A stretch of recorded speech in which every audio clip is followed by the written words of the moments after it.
If you're skinny fat, this video is the full roadmap I'd use to go from soft and shapeless to stronger, leaner, and more visibly athletic in just 90 days. Not through any kind of crash diet, and not by bulking too soon and hoping muscle just magically appears. Because with skinny fat, you're kind of caught in the middle. With clothes on, you look normal, but when the top comes off, you look kind of soft. Your waist is soft.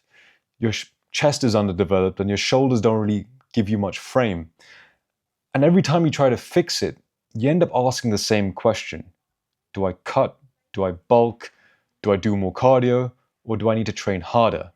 So in this video, I'm going to give you the full 90-day body recomposition reset I'd use with a client. First, we'll start with the baseline, getting a DEXA scan done, how to measure waist circumference, the kind of photos you need to take to measure progress. Then we'll look at calories. How much do you need to eat? How much protein you need to consume? What kind of movements required every day? How to recover properly? And finally, the weekly dashboard that tells you whether you're actually progressing. So by the end of the video, you'll know what to do, how to do it, and how to tell whether it's actually working. My name is Sri-Ramesh. I'm the founder of Legacy Health, and we work with corporate executives, business owners, entrepreneurs, and founders to help elevate and optimize their health using a much more proactive and personalized approach, which includes diagnostics, biometrics, and other lifestyle interventions. First, we need to diagnose before we prescribe. So the first thing I would do is establish the baseline. If you came to me as a client, I would not start by giving you a random meal plan or a generic training split. The questions I'd start off with is, what are we actually dealing with? Because often skinny fat is misdiagnosed. The problem isn't that you're necessarily overly heavy or you weigh a lot, but it's that your body composition is poor for your body weight. So you might weigh 75, 80, or 85 kilos and look normal in clothes. But underneath that, you might have three things going on. One, your body fat level is much higher than expected. Two, your lean mass is lower than it needs to be for the physique you want. And three, more of your fat is sitting around the trunk and the waist, the lower stomach, the love handles or chest than you realize. And that is the skinny fat profile. What we do with our clients is that we use a DEXA scan. DEXA scans are probably one of the most accurate measures for body composition that you can get outside of an MRI. With that, you can figure out your body fat percentage, not just the subcutaneous fat that is on your extremities that you can pinch and hold, but your visceral fat as well, the fat that binds around your organs, as well as your lean muscle mass and bone density. So these are really important things to have a baseline for at the beginning. It gives us a much clearer standpoint for a much clearer starting point rather than a BMI, a bathroom scale, or judging yourself in the mirror after a quick pump in the gym. When it comes to the DEXA, I would not just look at body fat percentage. I would look at 5 things. First, your total fat mass, actual fat mass, not just the percentage, because we need to know how much fat realistically needs to come off before your waist, your chest, and midsection start looking different. Second, we look at lean mass. And this is very important for skinny fat men, because if your lean mass is low, simply losing weight will not give you the body you want. You may just become lighter on the scales, a bit more flatter, and still not look particularly athletic or aesthetic. And third, I'd be looking at trunk fat. A lot of men do not look dramatically overweight everywhere. They hold it around the waist area, the love handles, the lower stomach, the chest. So I want to understand what fat is sitting around the trunk area, because that tells us whether the main visual issue is fat distribution, whether it's lack of muscle or whether it's both. Fourth, I'll be looking at a visceral fat estimate. And this is the fat stored deeper around your organs. So when it comes to a DEXA, we don't look at one number. We don't over-obsess on just one metric. But they do give us a good understanding for risk markers and direction markers. So for example, if your visceral fat is elevated, the goal wouldn't just be looking better shirtless. The goal would be to improve your underlying health, because visceral fat can cause chronic inflammation and a whole host of other chronic diseases and comorbidities. And that's exactly why I wouldn't call this a weight loss plan, and it often gets confused for one. And the reason why we call this a body composition reset is because that's exactly what it is. It is a slow reduction in fat whilst we try to put on a bit of lean muscle mass. Because you don't want the scale just to go down, that's not the primary objective. The goal is to improve the ratio. So you have more lean mass relative to your fat mass. And in a minute, I'll show you how I decide whether to use a slight caloric deficit or maintenance calories. But first, you need to understand these 3 traps that keep most skinny fat men stuck. There are 3 traps that I see again and again. And the first one, it's crash dieting. It's the one thing that I see people often get wrong.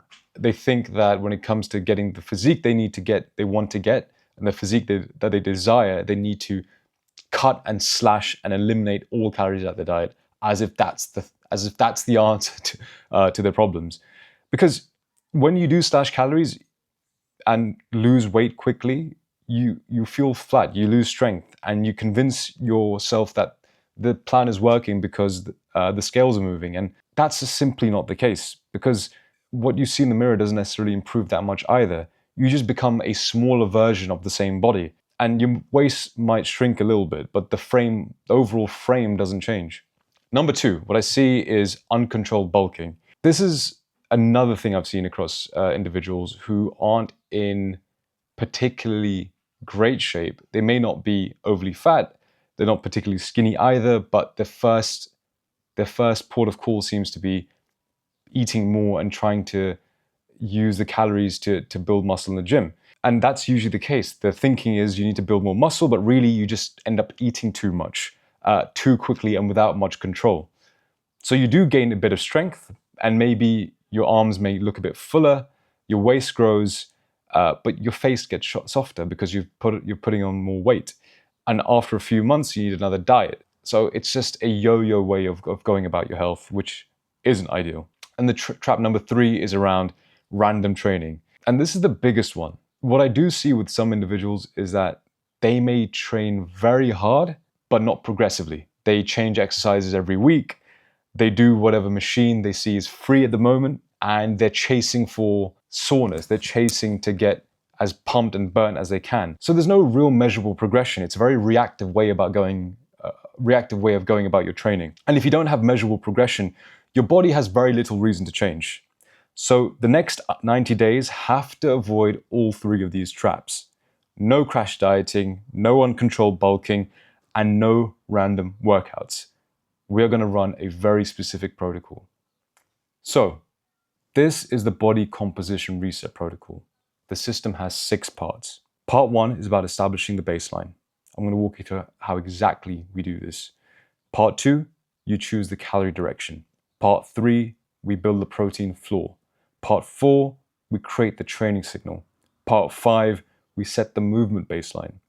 And part 6 is running the weekly dashboard.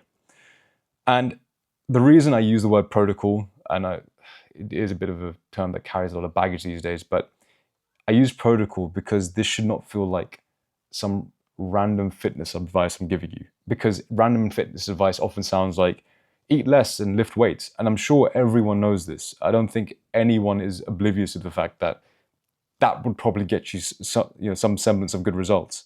But a protocol tells you what to do first. It tells you what to measure, what to adjust, when to adjust, and what to ignore. And this matters. Because most skinny fat men already know the ingredients, like I've said, and you know that calories matter. You know protein matters. We hear a lot about it. You know that resistance training matters.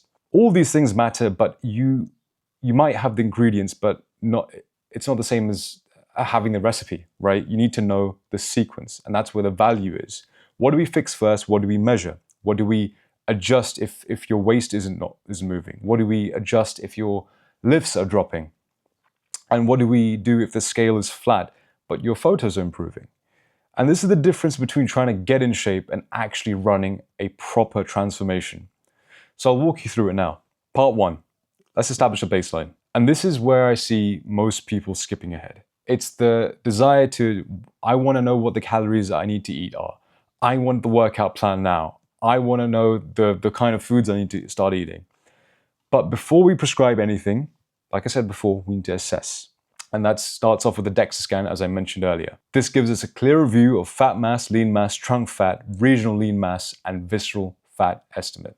Number 2, very important, we do waist measurements. Your waist tells us something very important. For a person that is skinny fat, the waist is usually the clearest signals of whether the plan is working.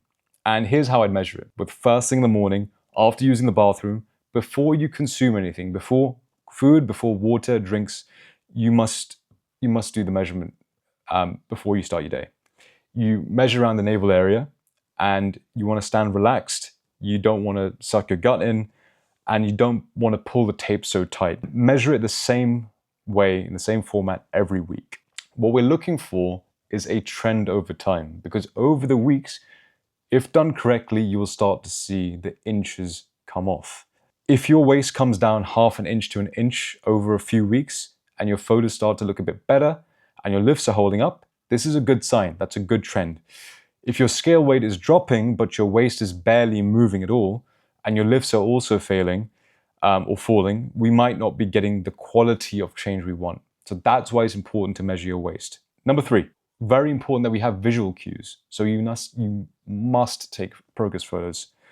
You want to take them from the front, the side, and the back in the same place. So you can have the same lighting, the same distance, same time of day. And you keep this to yourself. This is visual evidence of the trend. If you can see these small improvements, it will give you a bit of confidence as well that you're doing the right things. And they're not going to be dramatic changes when you take these photos. Eventually, when you see the start and end, you'll see a big difference. But as you're taking them, you won't see the biggest changes, but it's very important that we have them there. Because, like I said, the scale won't tell you the full story. So having the visuals are very important. 4, we want to look at the body weight average.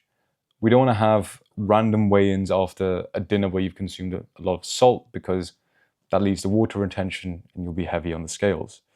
But we're looking at a 3 to 7 day average, because again, like I said, weight will fluctuate with water, with food volume, sodium, digestion, the stress you've accumulated in the week, and sleep.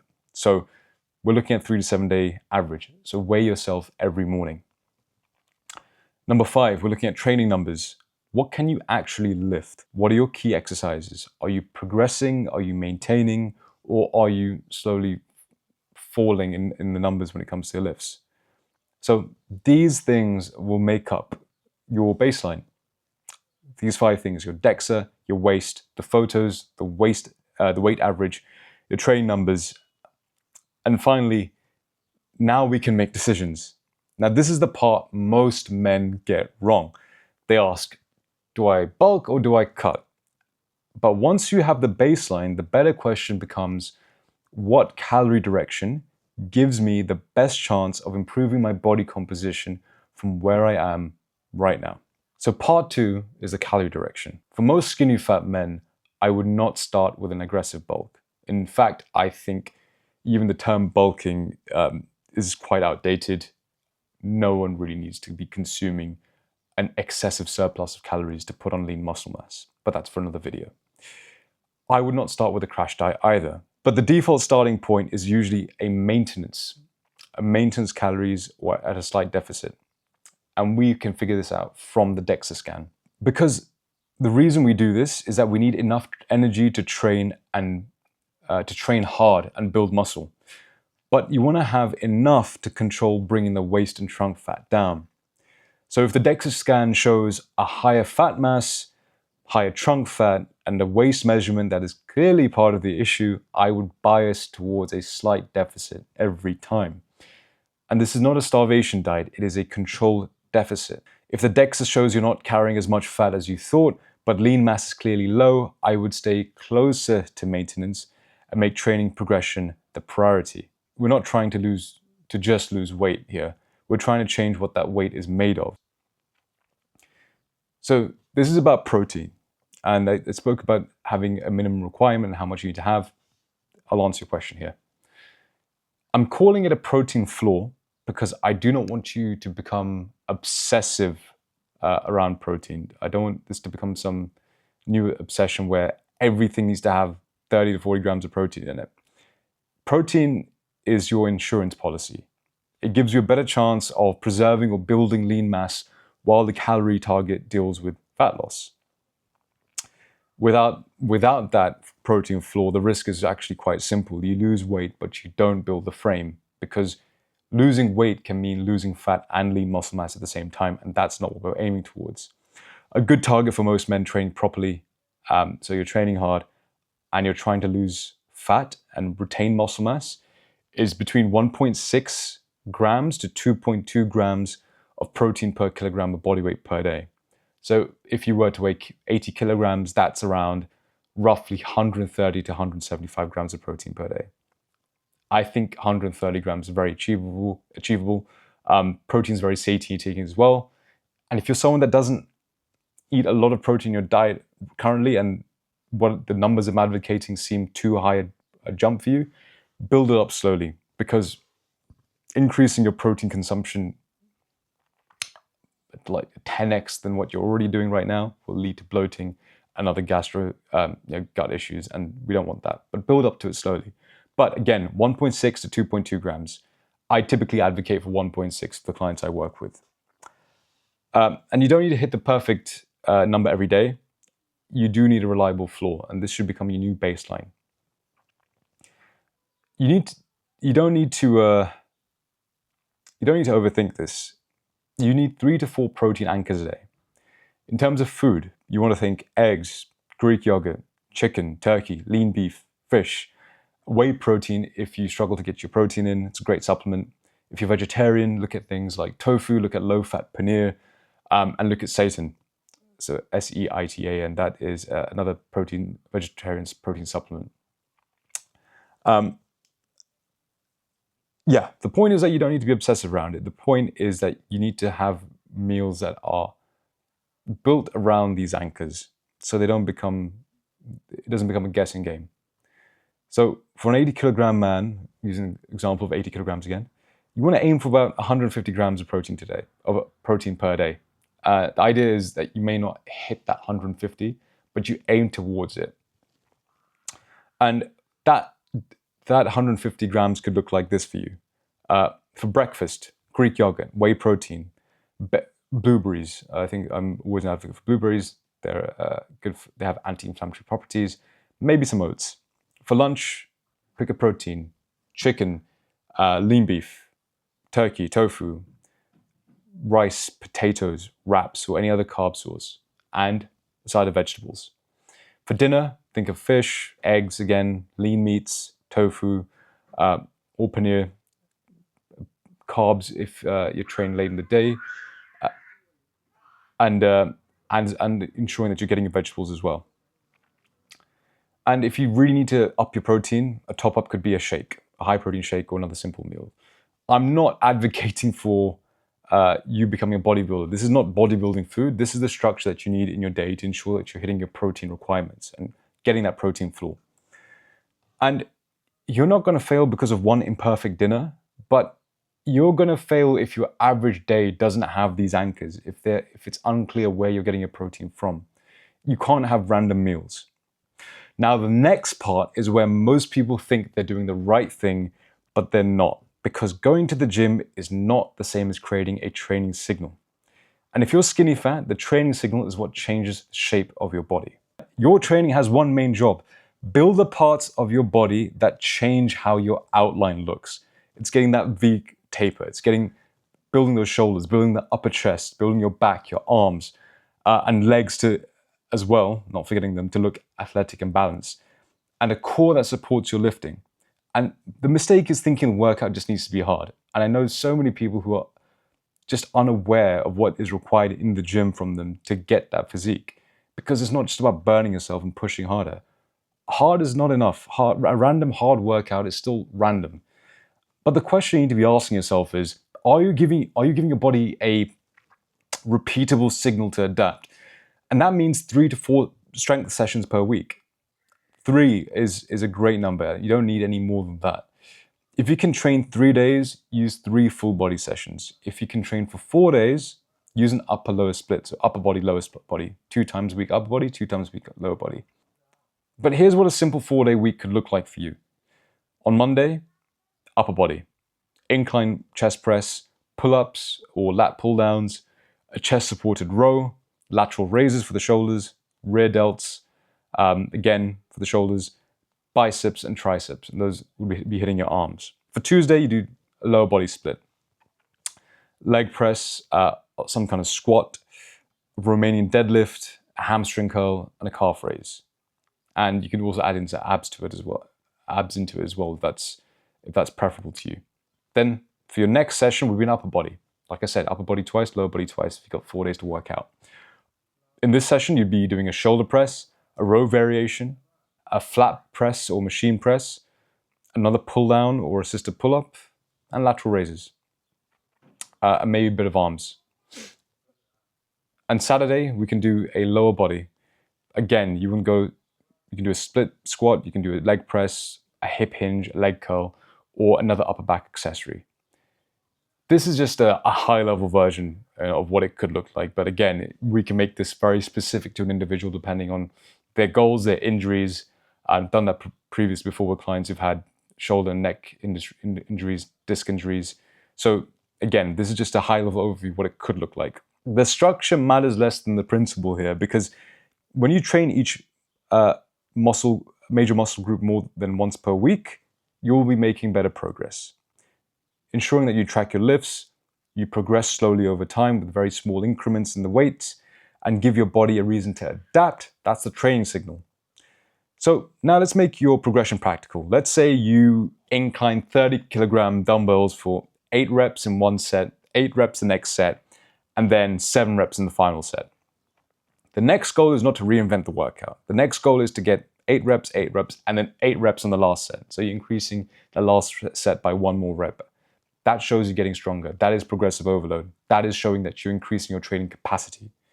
The next week, or maybe as you progress later on the weeks, you get to 9 reps in the first set, then 8 reps, and 8 reps. And then maybe after that, 10 reps, 9 reps, 8 reps. You get the idea here. Once you hit the top of the rep range with good form, because safety is important, working on the full range of motion is also key, you increase that weight slightly and repeat the process again. That is progression. It is boring. It is trackable, however, and it's effective. That's it. It's so simple. You having that training log is evidence that you are improving over time. If your key lifts are not moving over time, your body is not receiving strong enough reason to adapt. So every week, I want to see something improving. 1 more rep, a little bit more load, better control, better range, cleaner execution.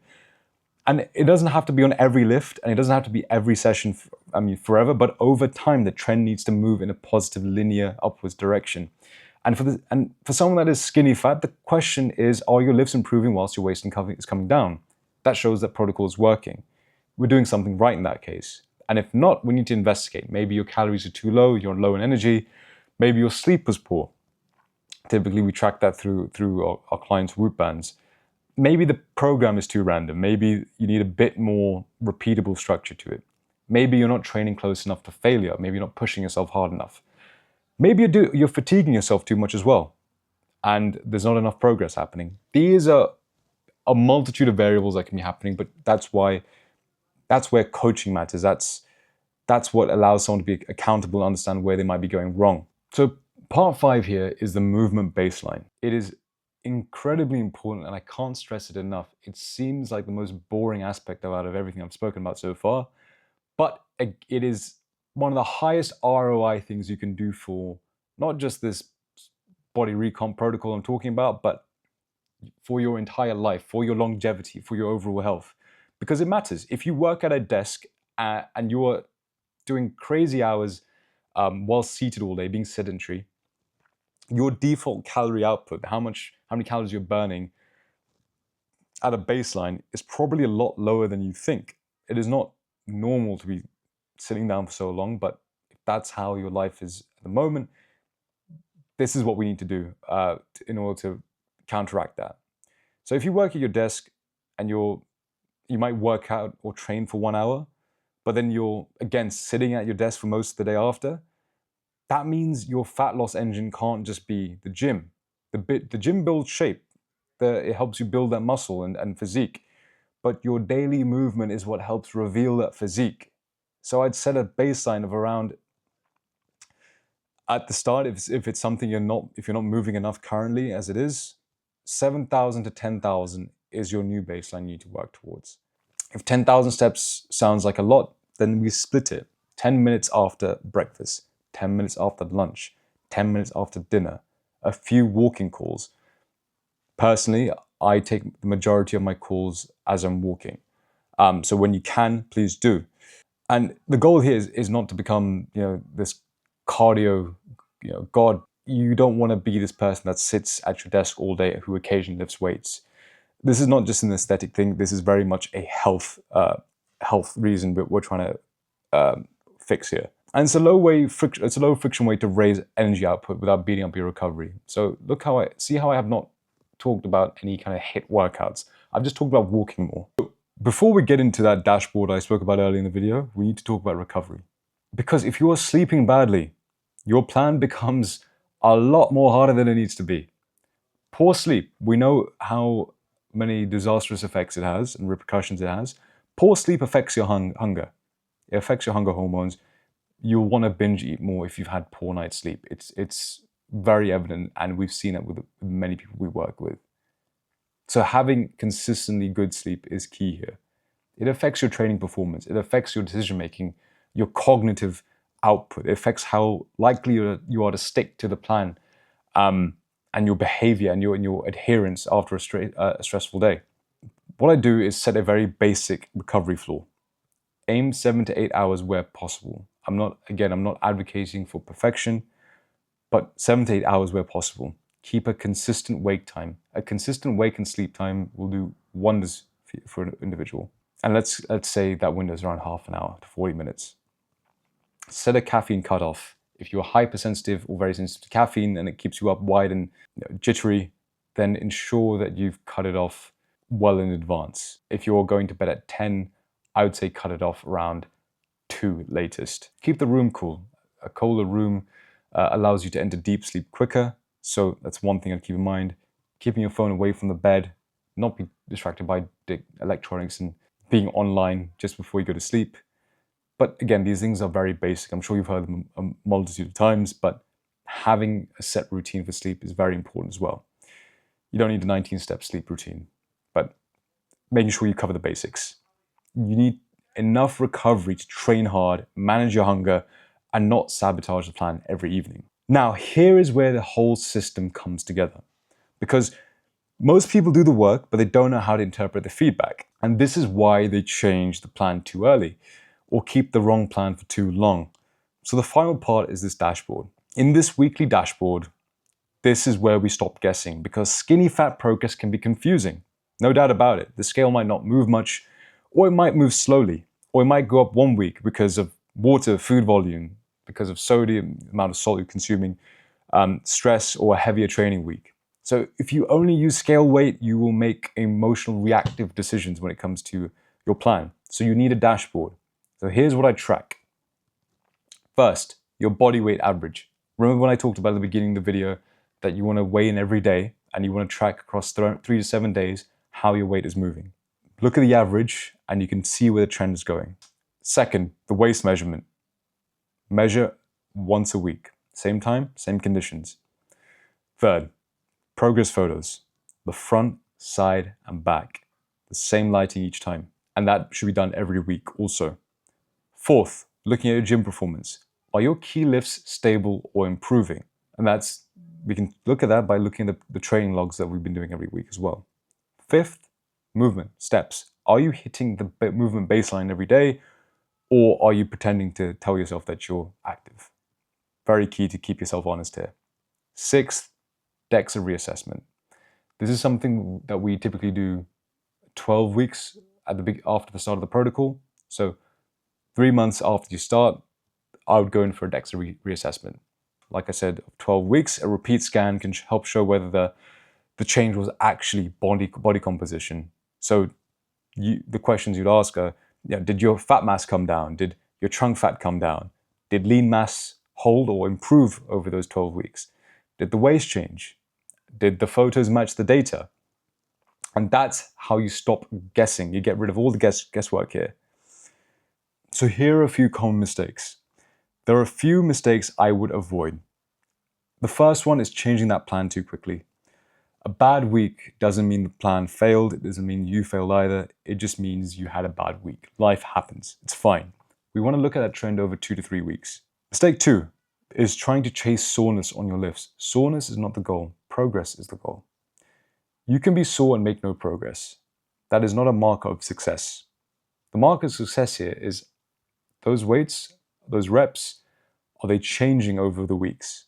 Can you add more volume? Do you have better range of motion with the exercises you're doing?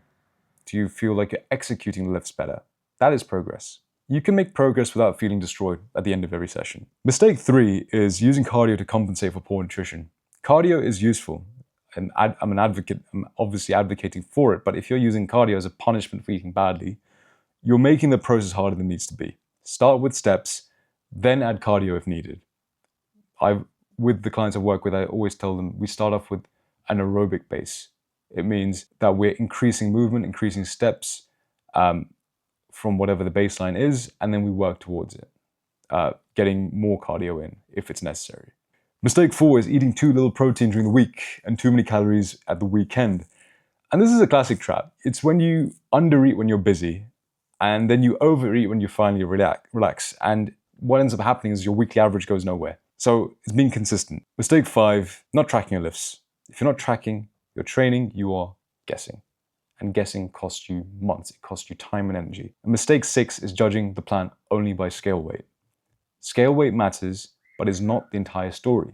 This is why I was telling you that in the beginning that we always start off with the DEXA scan to get numbers, to get accurate baseline of where a person's at. The real question is always going to be, are you losing fat? Are you holding or building lean mass? Is your waist coming down? Are the photos improving? Are your lifts stable or improving? This is the game. These are what we're looking at. And I've repeated it a couple times in the video, but so it sticks. The bigger point here, and this goes beyond physique, the reason I care about this is not just because someone wants abs, okay? Of course, looking better matters. Looking aesthetic is great. There's nothing wrong with that. I'm an advocate for looking good at the beach. But if you're a busy man and your body composition is slowly drifting in the wrong direction, it shows up in many other areas in your life. It shows up in your energy, your confidence, your sleep, your blood markers, training performance, how you carry yourself, how disciplined you feel, and how you show up in every other aspect and facet of your life. The physique is obviously the first visible symptom of that. The system underneath is the real work. And this is why skinny fat is so frustrating, because you don't necessarily look completely out of shape, so it's easy to ignore, but you also don't look like the man that you know you could become. So it sits in the background, and it sits in the background on every vacation, every summer, every time you take your shirt off at the beach, and every time you restart the gym again. So if I woke up skinny fat tomorrow, this is exactly what I do for 90 days. I would not start by guessing. I would start by establishing that baseline, starting with that DEXA, doing those waist measurements with the photos, taking my weight averages, looking at my training numbers over weeks. On the DEXA, I'd look specifically for skinny fat mismatch, higher than expected fat mass, lower than needed lean mass, trunk fat, visceral fat estimate, the regional lean mass. Then I'd choose the right calorie direction. For most men in this position, like I said before, it's usually maintenance or a slight deficit. Ensuring I've got that protein floor, minimum amount of protein of 1.6 grams per kilogram of body weight. I train 3 to 4 times per week, depending on my schedule, and then with progressive overload in mind. Movement baseline at 7 to 10,000 steps per day, more if possible. Then, with all these inputs in place, I'd look at that weekly dashboard to keep myself honest, and so I know I'm moving in the right direction. And ensuring that I don't change the plan every time I see something going wrong or not in the way I want it to be going. Because the real win here is not just going from skinny fat to being a leaner person, but it's knowing that you know how to run your body properly. Just like you understand how your car operates and getting it serviced and knowing how the mechanics behind it work, it's knowing how you should work, how you should train, how you should eat, how to read your signals knowing when to adjust and when to be patient. So use this roadmap to go from skinny fat to athletic in 90 days. I hope you found this video useful. Like, comment, subscribe, and I will see you in the next one.